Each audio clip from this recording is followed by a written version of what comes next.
Welcome to The Definitive Wrap, where we report the truth about American exceptionalism. We love our flag, we love our country, and we believe in America. The Definitive Wrap, where we respect people of faith, the men and women in blue, and our support for Israel. And now, your host, Bela Seabrow, on The Definitive Wrap. Hello, and welcome to The Definitive Wrap. I am Bela Seabrow.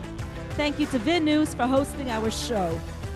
With us today is The Definitive Wrap's Israeli correspondent, Barry Shaw, from Israel International Public Diplomacy. He's actually the Israeli International Public Diplomacy Director at the Israel Institute for Strategic Studies. Barry regularly contributes to various media outlets, including the Jerusalem Post, and is a frequent speaker at conferences and pro-Israel advocacy events. Barry Shaw has been a staunch defender of Israel in the public diplomacy arena for decades and has initiated the creation of several pro-Israel grassroots groups. As always, Barry gives a full account of details not heard anywhere else. Mainstream media does not necessarily cover everything, and Barry will be fascinating our viewers and listeners today. Barry, welcome to The Definitive Wrap. Bela, nice to see you again. Thank you. We have a lot of news to cover today. Let's start with how the Palestinian Islamic Jihad and Hamas have spread their influence throughout the territory governed by the Palestinian Authority and President Biden's two-street solution on 1967 lines and the security issues it will potentially pose. Bela, I want to start off by saying I have never experienced so much demand for information, or dare I say, praise for all my work to deliver information, truth and facts about Israel, that I did during the recent operations that we had against the Palestinian Islamic Jihad, both the arrest in the Palestinian Authority-controlled towns and areas, and the war against their rockets from Gaza. And I was getting information from friends, contacts, people I don't know who were messaging me that the information I was giving them, and I was giving them in real-time information as things were unfolding, that they never got this information from the media over there in America. Nobody, it seems, was receiving any information or detail from their mainstream media over there. I guess that was true for you also in the. How many of your listeners know that there were 1,100 rockets fired at us in 4 days? And this is from Hamas. This is from what some people consider to be a minor Palestinian terror organization, Islamic Jihad. In fact, the first time this war got media attention was only when reports were coming out of Gaza that a rocket had killed children. That's right. And your media covered it. Am I correct with that? That's correct. That's the only thing that hit the news. Absolutely. That's all we heard on mainstream media. And immediately it was as if it was gospel truth, right? Then they started to get busy. It was like what they were waiting for. This was like when MSNBC and CNN came into full-blown pro-Palestinian propaganda mode. Right, to pounce on Israel on a gotcha moment. 1,000 rockets on Israeli civilians is a yawn for them, not worth reporting. But one rocket and dead kids and all hell was raised. Now, but for somebody who's been involved in public diplomacy, I was amazed this time that Israel got its act together and decided to immediately share military intelligence that we were gathering. One was an intelligence video that traced the rocket launches of, in this case, Islamic Jihad. That's how our military know where the rockets are launched from the satellites and the drone imaging. But the video showed the flight path of one particular rocket fired by the terrorists, short falling in a place called Jabalia. So when they started claiming, and of course the Palestinian media were there, you saw the explosion, and next thing you saw on CNN and MSNBC was ambulancing and people rushing to hospital and carrying bleeding kids and things like that. So immediately it's that propaganda mode. Israel is killing kids. But then we came out within 24 hours and proved to them that Israel hadn't targeted Jabalia on the day that this happened. No targeting. That this explosion, and we showed it on screen, satellite image of a rocket shortfalling, and it was a Palestinian rocket that killed Palestinian kids. Yeah. Now, you would have thought, like I did, all the pro-Palestinian activists would have been shocked by that, would have protested if they cared the Palestinians so much. They would have been protesting for Hamas or Islamic Jihad to stop rocketing if you don't know how to fire your rockets because Palestinian kids are being killed. Nothing, zero, total silence, which shows, as I make the case for Israel, what hypocrites these people are. And it proves the point that I make over and over again, including in my book, Fighting Hamas, BDS and Anti-Semitism, and the other one, BDS for Idiots, that these people, when push comes to shove, as we say, don't give a damn about the Palestinians. They only do it when they can use the Palestinians as a club to hit the Jewish state with. That's it. Only if it could be to their benefit. Barry, just a week after Israel fought a 3-day battle with a terror group in the Gaza Strip, Defense Minister Benny Gantz accused Iran of funding Palestinian as Islamic Jihad tens of millions of dollars a year. What do you think about that? Well, we know this has gone on all the time. They do it directly, they do it indirectly, but they are also, I have to tell you that the leaders of, for instance, Hamas are not living in Gaza. The true leaders of Hamas are living in Doha, in Qatar, and Kuwait. And the true leaders of Palestinian Islamic Jihad are living in Tehran, right? So obviously, this is another arm of the Iranian regime, just like Hezbollah. They are finance and arm Hamas, but they also finance and arm Palestinian Islamic Jihad. So you should be asking me, how is it that Hamas, who hates Israel just as much as Islamic Jihad, were silent on this? Because they had Israel doing their dirty work for them. Hamas is actually competing against the Palestinian Authority and control the streets. I'll come to this later on. But for them, Palestinian Islamic Jihad, if they'd got stronger, would have been a major competitor for Hamas as well. And Palestinian Islamic Jihad are the Shiite side of the Palestinian coin as well. So Benny Gantz was quite right that Iran is backing them and probably favoring them even over Hamas. So the question is, where do they get that kind of money? They get it from various things. They get it from Iran. The money is smuggled to them, maybe probably over the border from Egypt, maybe in some of the ships that aren't intercepted by Israel. Other sorts of methods like that, but they're financed just as Hamas is financed as well. The smuggling routes for weapons and money is a constant battle for Israel. Barry, the U.S. Justice Department charged a member of Iran's Islamic Revolutionary Guards Corps with plotting to assassinate former President Donald Trump's national security advisor, John Bolton, in an apparent retaliation for the U.S. airstrike that killed Qassem Soleimani. Can you tell us more about that? I'm surprised that Americans are surprised because what people have forgotten, especially over in America, and I've been making a point about this, there was, going slightly off subject, there was a trial that took place in Sweden in which an Iranian was sentenced to life imprisonment for taking part in what was called the 1988 Death Committee, in which he was instrumental in the arrest and murder of over 10,000 Iranians. But the leader of that 1988 Death Committee was a man called Ibrahim Raisi. Ibrahim Raisi, I may remind you, is the current president of the of Iran, the current president of Iran. He was responsible for the murder and execution and the hanging of over 30,000 Iranians. And now the evidence is out, and I interviewed an Iranian human rights lawyer, international jurist, on this, and a campaign is just beginning to have Ibrahim Raisi, the president of Iran, dragged to the International Criminal Court on human rights offenses and also war crimes offenses. If you want to stop the Iranians getting their nuclear missile, one way is to bomb and destroy their nuclear facilities. Another one is to bring down the regime.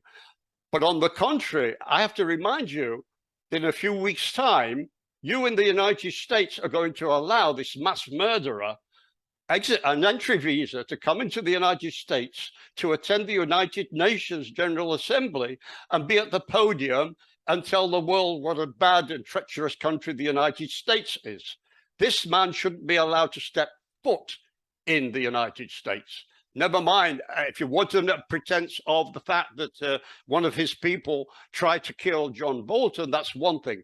But I think you've forgotten about the blowing up of the Beirut Marine barracks, which killed over 242 American servicemen and women. And Raisi was behind that as well. He was also behind the bombing of the Buenos Aires Jewish Center, which killed 82 Argentinians, most of them Jewish as well. If you need more than one reason not to allow this mass murderer into the United States to attend the United Nations, that should be it. But it should go beyond that to have this man dragged to the International Criminal Court. So why is he allowed? Because the diplomatic world are too nuanced and too polite, and also under the Biden administration, they don't want to upset Iran too much because they still dream to this day that they can offset the Iranians' messianic desire to own the ultimate weapon and to give an example of their power, but on hurling it on Israel. There should be people demonstrating. I'm surprised we don't have that right now.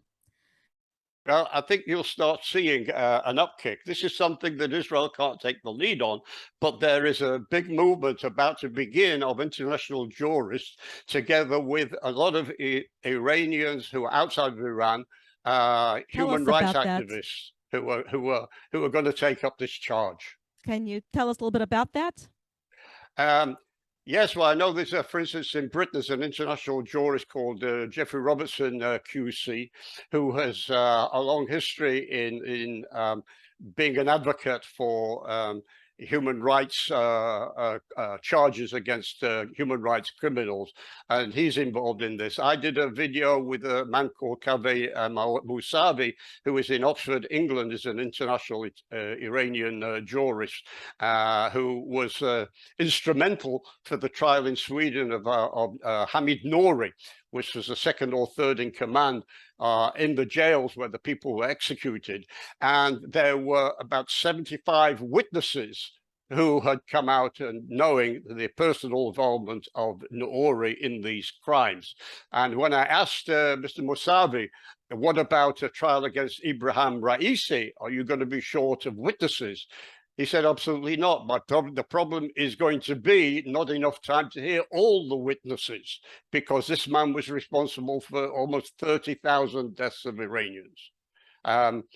So this is there are more than one way in which we have to stop the Islamic regime of Iran pursuing their destiny of attaining a nuclear missile and showing their power to the world by unfurling it on Israel. The other way is to use the trap, not of diplomacy. That has failed. Biden is wrong on that. It's time not to get soft on Iran, but to get hard on Iran and make them responsible, prove them guilty of the crimes they should have been committed for decades ago. Right. Barry, in your professional opinion, would you say that Israel's biggest problem is the U.S. appeasement of Iran? That's one of the biggest problems. The other one is, let me bring it on to Biden's visit to Israel and Saudi Arabia. And I'm going to wrap this up in strategic terms, if you don't mind, Bila, because I'm going to talk about the terrorism wrapped up in actually the story of 3 elections. What 3 elections, you'd be saying? Well, you in America, we in Israel are having elections in November. Okay, that's 2 elections. But what's the 3rd election?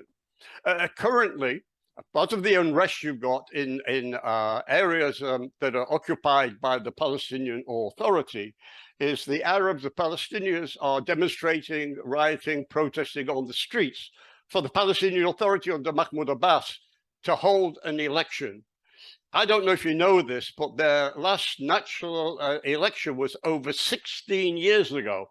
That should have been held every 4 years. They should have had one last year, but they didn't. Why didn't they do it? Because all the polls showed Mahmoud Abbas, he would lose. He would lose to Hamas. Now, what has this got to do with Biden's visit? I'm going to highlight something, a part of the disaster, so far as Israel is concerned, of Biden's visit. His visit, he not only physically demonstrated his desire to divide Jerusalem, Israel's capital, by going on a special trip into another part of Jerusalem in his presidential limo with the Israeli flag removed and having 2 American flags to visit a hospital in East Jerusalem and to be met there by Palestinian officials. He was making a statement that Jerusalem belongs to the Palestinians. He also has made a statement publicly here in Israel that his vision is a 2-state solution based on 1967 lines. Right. Now, I want to come onto your show and talk in detail of what a Palestinian state on 1967 lines looks like from an Israeli perspective, or more accurately, what Israel looks like from a Palestine based on 1967 lines. We at the Israel Institute of Strategic Studies have produced a brochure, and we're trying to raise the fund to make a short film showing what Israel looks like from a Palestine on 1967 lines. And I want to tell you, Bila, if you see the photographs and the films, what you see would be really scary. Now, where is this? Why is this so difficult to understand? Because Biden lives in a 50-year-old dream which should never come about. Why should it never come about? For the reason I just spoke about. If the Palestinian Authority want to show the world they are truly democratic, they should hold the elections this year, maybe in November or December, like you're doing in America, we're doing in Israel. We're democratic countries, right? But why doesn't Mahmoud Abbas do that? Because he knows he would lose to Hamas. Again, they control the streets, not just in Gaza, but in Nablus and in Jenin, and even in Birzeit University, where the students voted overwhelmingly for the Hamas student body. Where's Birzeit? Birzeit University is 5 miles north of Ramallah, which is where Mahmoud Abbas and the Palestinian Authority sit. Hamas controls the Palestinian street. Hamas will win any Palestinian election. So if Israel was going to be so foolish to appease a Biden presidency by withdrawing to 1967 lines, we would go to bed with Mahmoud Abbas and wake up with Hamas ruling the high ground under Ben Gurion Airport, a rocket throw, an RPG throw to Tel Aviv on the main highway 6 near Tulkarem, looking over our power stations and our narrow coastal belt. That would be where a Hamas-led Palestinian would be. And you want Israel to defend ourselves from those lines? 9 miles, 8 miles, 7 miles from the Mediterranean Sea on the lowland underneath a Hamas-led Palestinian state on the streets of Jerusalem? This is what Biden was advocating for. That's scary, isn't it? That's the tale of truth. That's the tale of Biden's own words. And that's the tale of 3 elections. This is the reason that we have a problem with the Biden presidency. Biden is very bad for Israel, no matter how you look at it. Whether you look at it the Iranian side, aspect you were talking about, an attempt on killing John Bolton is bad. But the attempt to destroy Israel with a nuclear missile is, I would suggest, infinitely worse. And a Biden administration has made that infinitely closer because, as the IAF leader had said, Iran is now galloping to the ability to have a nuclear missile. Yeah. Barry, the Likud primaries deliver dramatic results, which is shaking up the party's Knesset slate. Can you tell us about that? What aspect again? I'm sorry? Sorry, what aspect again? I didn't hear the word. The primary results, the Likud primary results. Okay. Well, as I'm speaking to you right now, they've completed the voting, and here the results will be released later this evening. But I tried to find some information before I came on air over this here. morning, I got this I got this information. Yeah, oh, you got some information about the list of the way that the people had been chosen, right? Let me just give you a recent poll, and I would imagine that either tonight or tomorrow there will be another TV poll. But the last one we had, which was after the conflict, one would have thought that the parties of people like Benny Gantz and Yair Lapid would have gained ground, but they didn't. And one of the reasons they didn't is because any party wanting to gain a majority have to do it with a coalition of other smaller parties, right? That's the way it falls over here. Over there, you have two parties. Over here, right, we have about 30-something will be running in the election, and maybe 16 maybe trying to get into the Knesset. All right, but very quickly on the left side.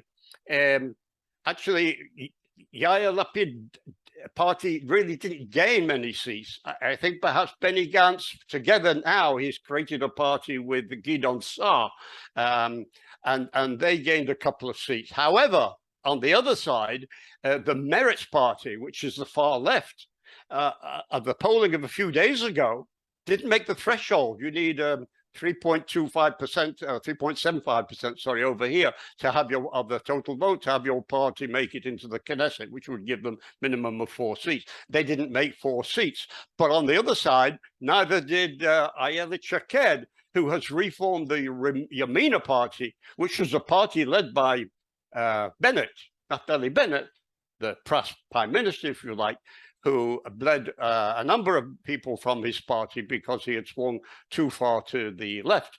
However, Ayelet Shaked hasn't made up the ground. She's created a new party called Zionist Spirit with Yoav Hauser, another one who is more to the right of Ayelet Shaked. We have a problem with that because Hauser had said that he would go into a coalition with Likud, but not one led by Benjamin Netanyahu. So even if she makes the threshold and she's on the verge of doing it or not doing it, she has a problem in her own party of whether if she even wanted to prove that her party is more gone back to being center right, she has a partner who will not sit in a government led by Benjamin Netanyahu. So we're still back to this thing. So in short, what I'm saying to you is that a coalition led by Yair Lapid will not make the majority of 61. They're estimated to be about 55 in that nature, 54, 55. But the last polling was that if Benjamin Netanyahu wanted to create a coalition, his coalition would only reach maybe 58, 59.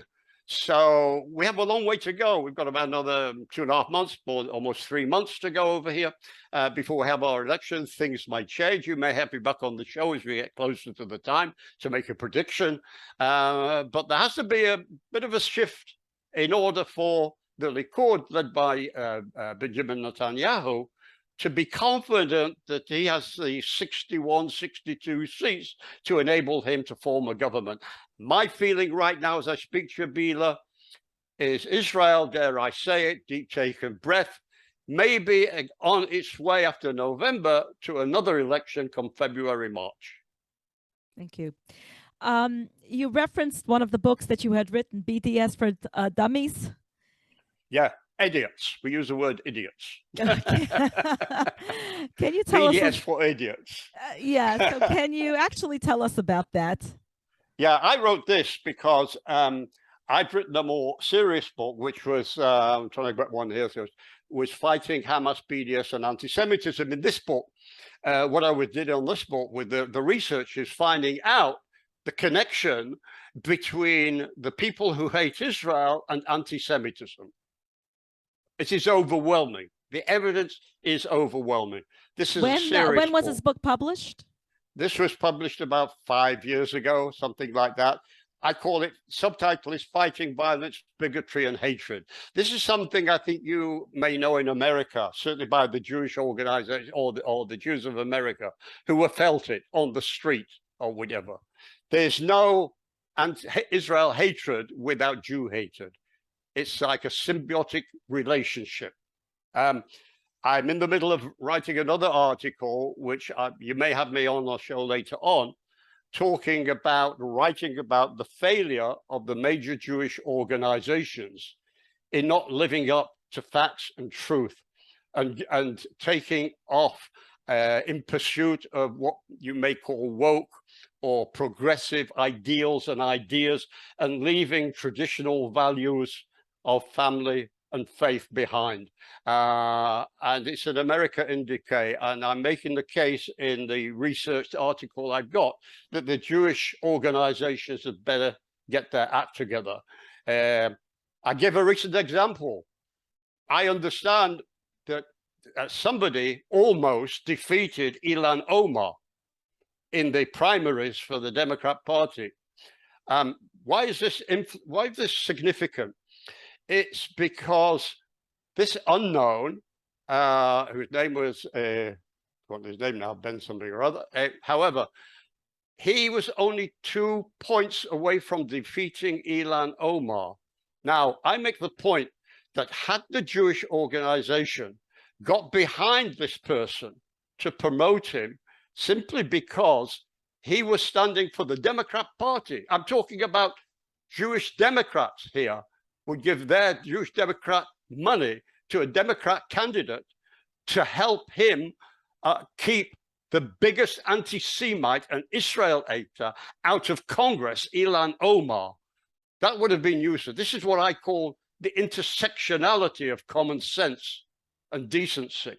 They didn't do it. Had they done it, I am confident this gentleman would have won. So there was a missed opportunity there simply because the Jewish leadership, Jewish organization leadership, were not woke enough to understand what they need to do in order to suppress and destroy the anti-Semites. Having established that, I came on to the other book, which was really, I was being asked by students on campuses to come up with a book which was more snappier and hippier and more for the younger people, a BDS for idiots. And this comes out of my strategy of how to take when was that published? When was BDS this for idiots published? Like about 4 years ago. Okay.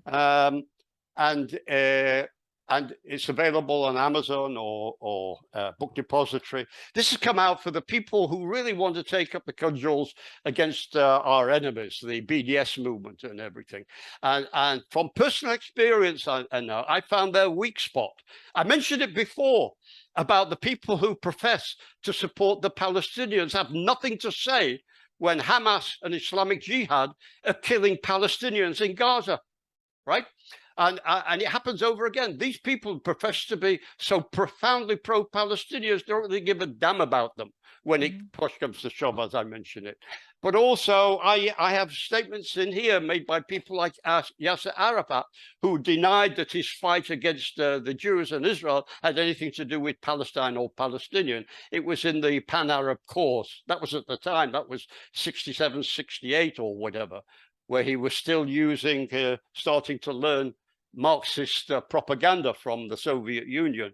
But this quiz is in here, and it's an interesting book full of packed of information and quotations and things that they can use when they're fighting on the campus or anywhere else for Israel. Listen, Bila, I want to end with this. Basically, Israel, our fighting forces, Israel Defense Forces. But we find that the best form of defense is going off on offense. You don't wait until people are hitting you and attacking you and driving you back into your worst case scenario before you go on. We did it recently now with the Palestinian Islamic Jihad. We went after them in Nablus. We went after them in the Gaza Strip before they inflicted damage on us. This is the way you should do also what we call Hasbara, public diplomacy. Don't just sit back and be attacked and respond. You've got to go on the offense. And this is why these books, like you said, thank you for mentioning them, BDS for Idiots, or Fighting Hamas, BDS, and Anti-Semitism, are so important to learn, because there's a lot of information over there. There's a lot of strategies and tactics that you and other people can use when you're trying to make the case for Israel. One quick question, the last one. I just want to circle back to when you're writing your new book, and you said that Jewish organizations are not doing enough. Are you referring to organizations in the U.S. or in Israel or anywhere in the world? Yeah, but this one is really meant for an American audience, and I'm specifying organizations like even AIPAC, ADL, for instance. ADL, after Abe Foxman, has lurched, I would say, too far to the radical left. They've adopted all the progressive nuances and everything, and they seem to be more involved in the fight against racism while ignoring the fight against anti-Semitism. And they've left the people basically undefended. And if they respond at all, they respond too little, too late. But the article, which will be coming out, I would imagine, about the middle of next week, would make very interesting reading. Some people may find it provocative. I even quote, but I want to tell you, I quote a lot of Democrat Jews. In this article, I quote, for instance, Alan Dershowitz, who was astonished where he wasn't invited, and he lives in Martha Vineyard, but there was a Jewish organization having a fundraiser, not for a Jewish candidate, but for others, which may be perceived as Black Lives Matter or whatever. But when it comes to supporting affirmative Jewish candidates, they seem to go missing. There's also been attack on AIPAC, and AIPAC seems to be weakening as well. AIPAC was supposed to be the most affirmative pro-Israel organization in America, but apparently they've come under attack.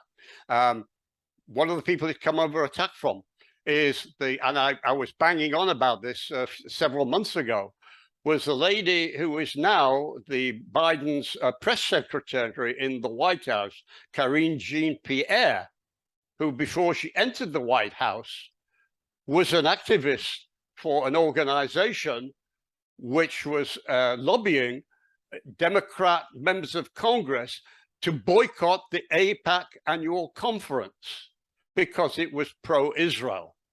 And she looked on that as a crime. And unfortunately, if you go look carefully at the last AIPAC conference, if you could check and tell me if there were any Democrat members of Congress that attended the AIPAC conference, I don't know of any. Right. When you get to a state where zero Democrat senators or congressmen would attend an AIPAC conference, you know the Jews in America and Israel are in deep trouble on the that side of the political spectrum in America. Barry, as our Israeli correspondent, thank you for being here today. Thanks, Bila. Thank you to VIN News and to our audience for tuning in. I'm sorry it's not good news, but we've covered a lot of subjects, and thank you for having me. Thanks for listening to The Definitive Wrap with your host, Bela Seabrow. Be sure to tell your family and friends they also can catch The Definitive Wrap on Apple Music, Spotify, Google Play, and your favorite streaming service. See you next time on The Definitive Wrap.